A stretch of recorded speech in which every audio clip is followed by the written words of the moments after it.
All right. That all being said, let's wrap this thing up and get into our movie review. All right, let's do it. All right. And for those of you who haven't read the title for tonight's stream and don't know, but the movie for this week was Midway, starring Charlton Heston. And let me get into a quick synopsis here. In this dramatization of the Battle of Midway during World War II, U.S. Navy Admiral Chester Nimitz leads an outnumbered unit in the Pacific to break Japanese encryption codes. They soon discover that Admiral Yamamoto plans an ambush of the U.S. base on the island of Midway. Captain Matt Garth helps devise the Navy strategy, while his pilot's son falls in love with a Japanese-American woman who is headed for an internment camp. Up. Mm-hmm. Now, I will say that one kind of story with like the son and the Japanese woman, kind of, I felt like that was just kind of like tacked on because. Right. I mean, if you took that subplot out, then you wouldn't really be losing anything, except for maybe the interactions between Captain Garth and his son. That was about all that because I thought, maybe they're going somewhere with that a little bit, but all in all, it really didn't change anything. Right. If you took it out, it'd still be the same movie. Right. Like other than like it's like as far as like Captain Garth and his son, like it was fine that his son was there because his son was obviously involved with the as part of the battle, but. Right, his son was also, an officer. He was a pilot. He was in the Navy. So. We obviously we're doing a Charlton Heston month, but I also have to say like, Heston wasn't, he's the lead star, but wasn't really in the movie a whole lot. Right. Yeah, he was.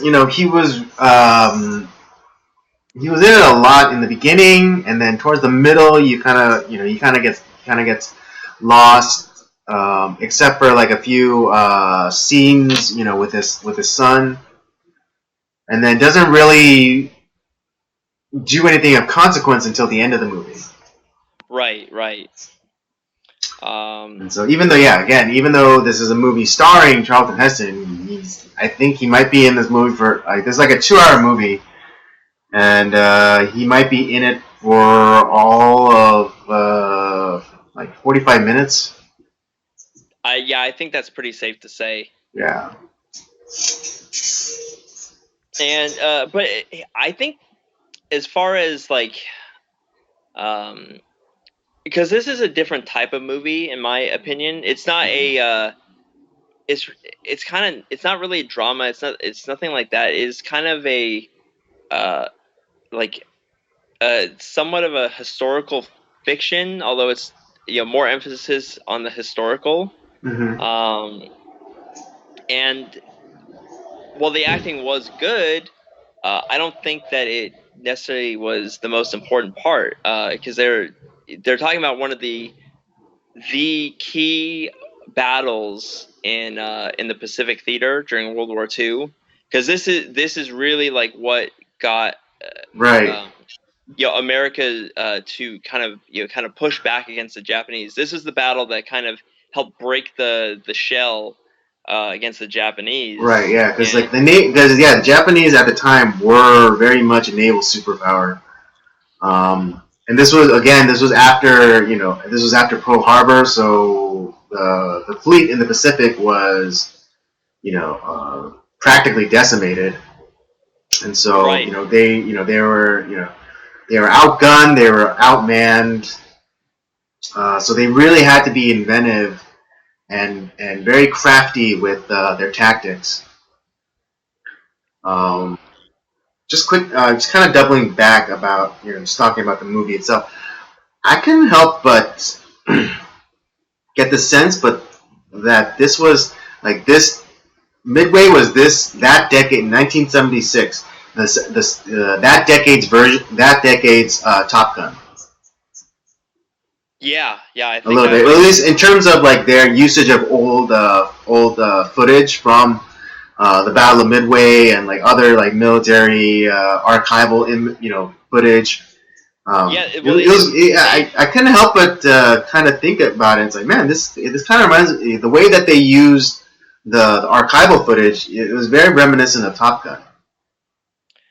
Yeah, because they used a lot of footage from like stock footage from other films about from World War II. Like I think some of the films were like Tora Tora Tora, Right. And some other like documentaries and stuff.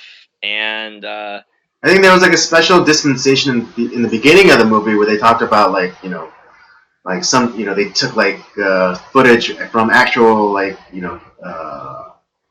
like from like the gun cameras off of like fighters or bombers and things like that.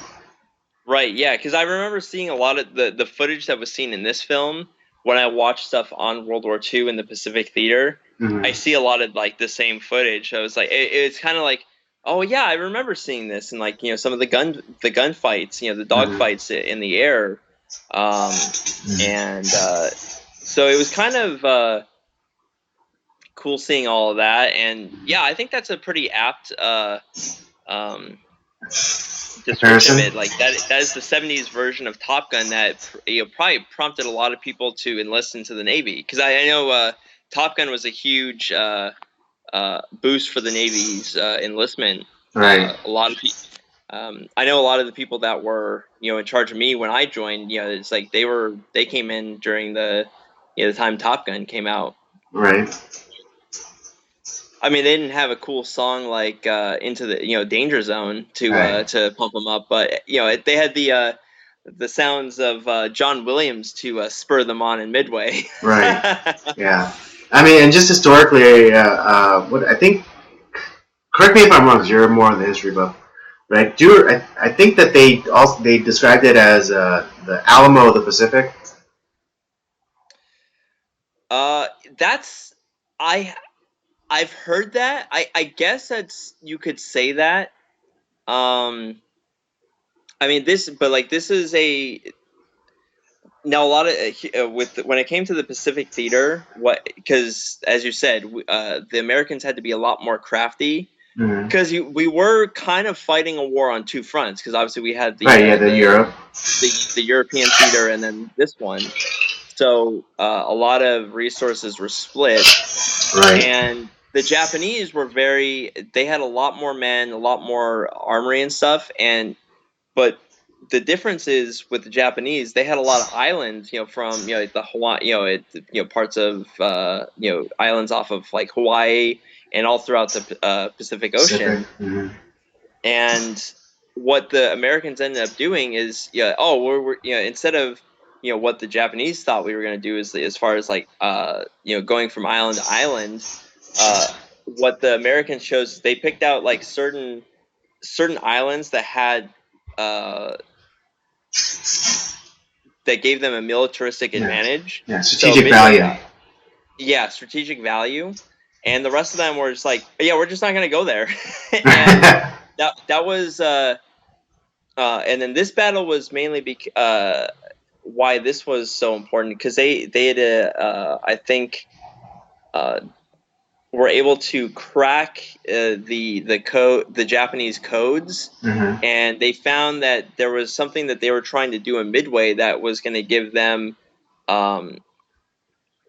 which was kind of like, that was the point where they were trying to kind of attack the United States, right? And that would be like kind of like the strategic point for them, and they were able to crack that code. And that's where this whole battle got started. And up until this point in the war, the Japanese hadn't been defeated, at least navally,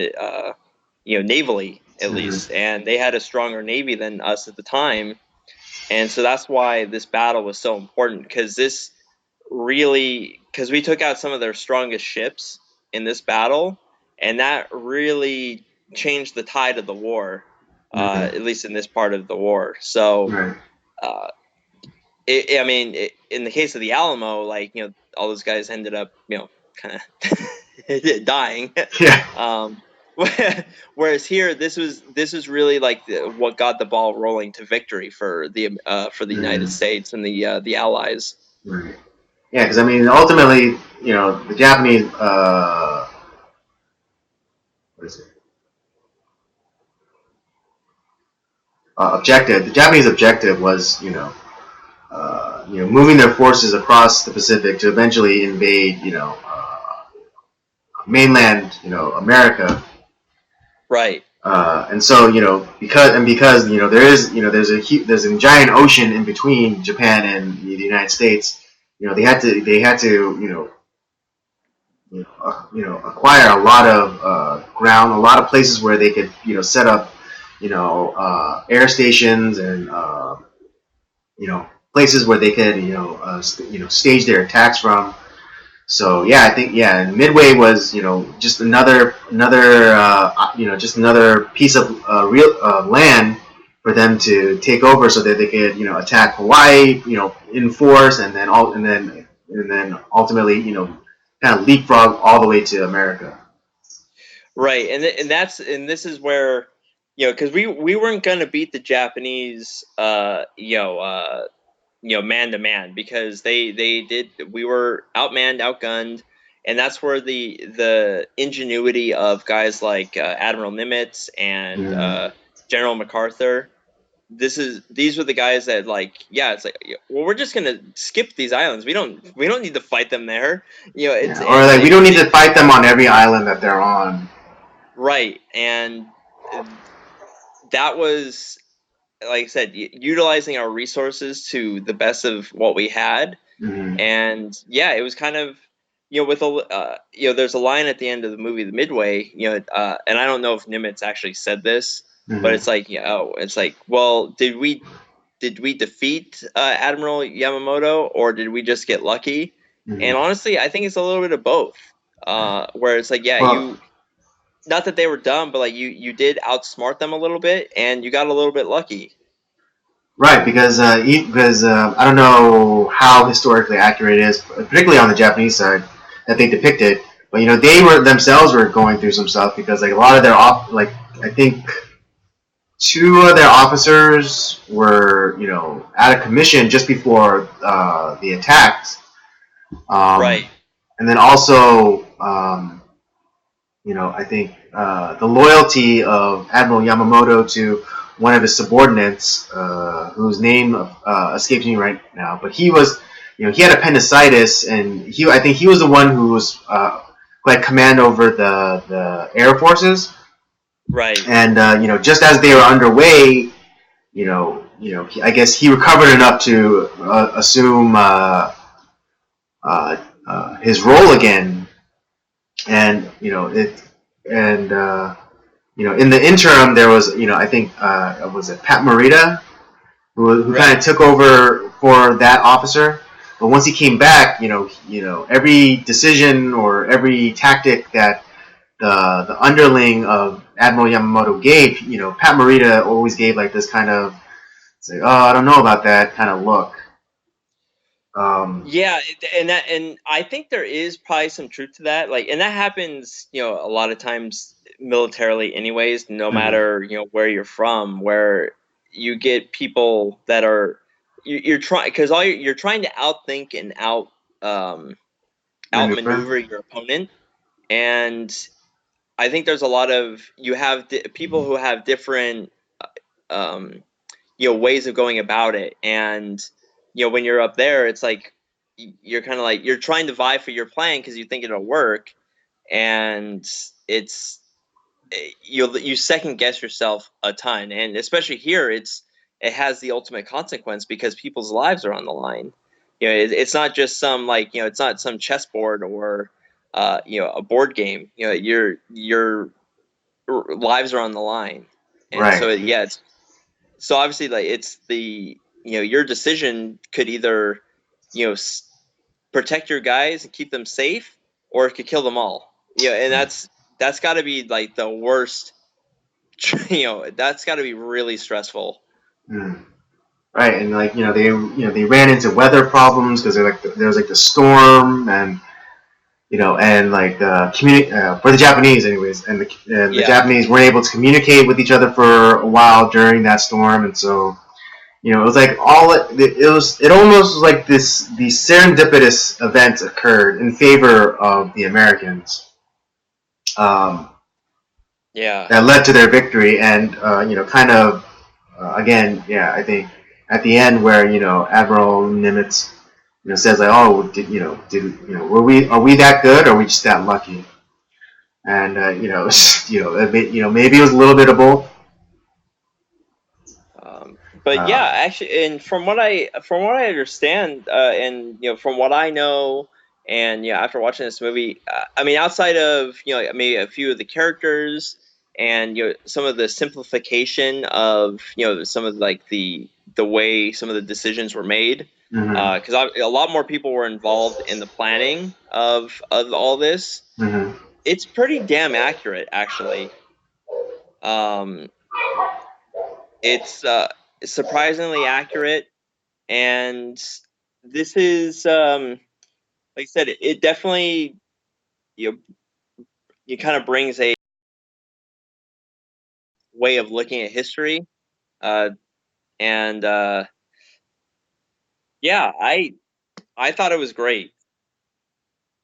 Uh, I this is some of the obviously, like, I think a lot more attention is paid to the European theater for obvious reasons, like fighting the Nazis and all that.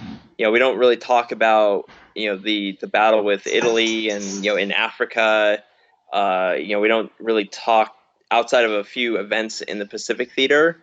uh it's the We don't really focus on this, but this battle really turned the tide of the war. This was a huge, like, just like this is the D-Day of the Pacific theater. This really helped. I think this battle helped us to start the winning the war.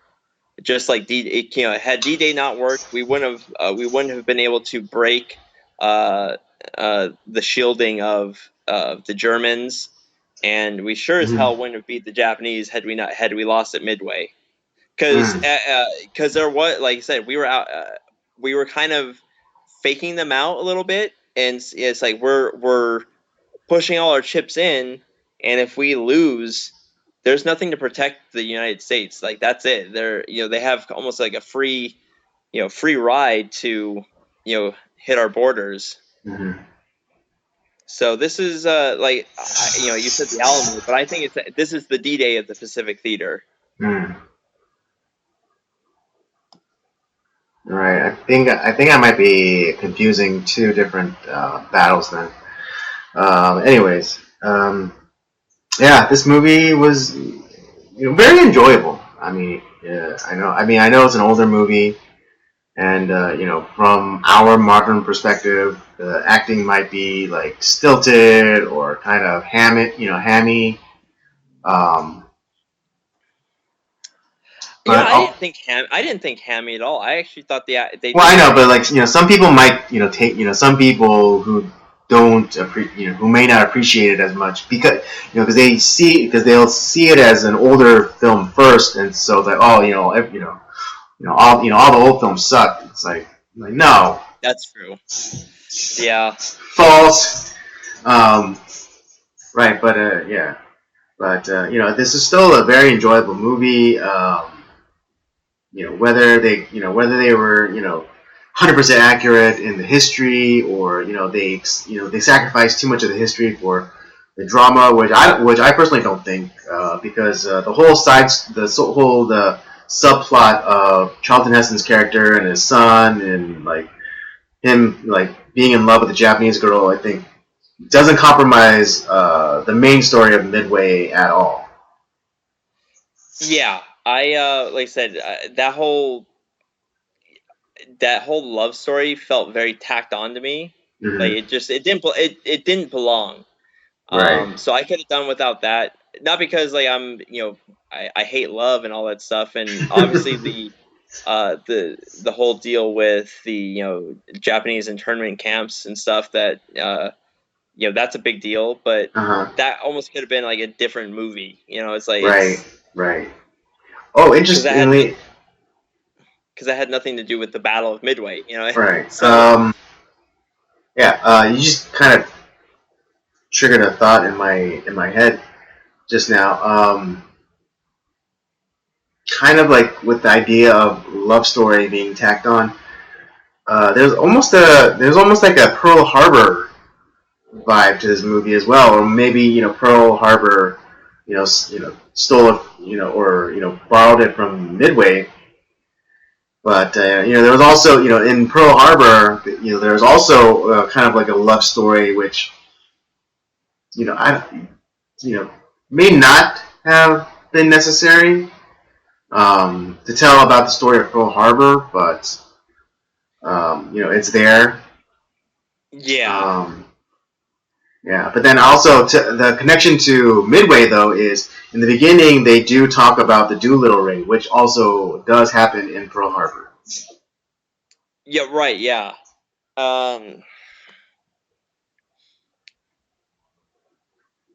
That's right. They do talk about that. I almost forgot about that point. Well, yeah, because Yeah, it wouldn't have happened if you didn't trigger that connection in my brain. right. Yeah, it's that's very interesting. Yeah, I wasn't trying to trigger any thoughts, but that is a good point. Yeah. Yeah, I'm pretty sure like Pearl Harbor probably got a lot of inspiration off of movies like Midway. They probably watched a lot of the probably the documentary footage, the a lot of those old movies like Tora Tora Tora, all that Pacific Theater, World War II style movies, Right. and kind of use that to its benefit or or whatever to the film, good and bad in the film. So yeah, because I the love story with Pearl Harbor is like I could have done without that, like because the Right. Yeah. story Or they itself could have dialed it back more.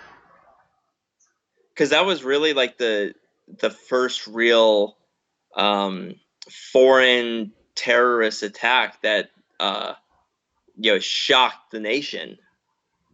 That was huge. I mean, other than the Canadians. Well, I mean, outside of like stuff like the Revolutionary War and all that stuff, but that was back in the early 20th century, that was huge, shocking news. True, that's true.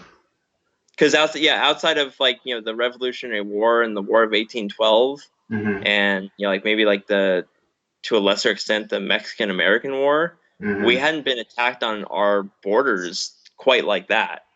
Right. Wait, was Hawaii a state at that time, or was it still just a territory? It was not. It did not become a state until 1959, I believe. Okay. Okay. So, okay. So it was still a territory. It was it was kind of like I said. It was a military strategy point. Right. And right, but there but there was a civilian population there. That is correct. Yeah. But I think it was a U.S. territory, not a state yet. Right. But yeah, that was. But it was attacking a U.S. military base, so yes, it was. Right. It was U.S. forces that was attacked, Right. But still, like that was very unexpected. Right. All right. I think we talked this one up pretty good. I'm ready to give my rating. You? Yeah, let's do it. All right. I'm gonna give this a 3.5. Stop stealing my thoughts, Andy. So that it can't be helped. Okay, we're just too similar. Well, we are a circle of jerks, so that makes sense, yes, right? Exactly. Yeah. Right, and we were born on the same day, so yeah, we're practically twins. Yeah, might as well be. I was gonna give it a 3.5 too, and here's my reasoning behind it. Okay. I like the score was great, obviously.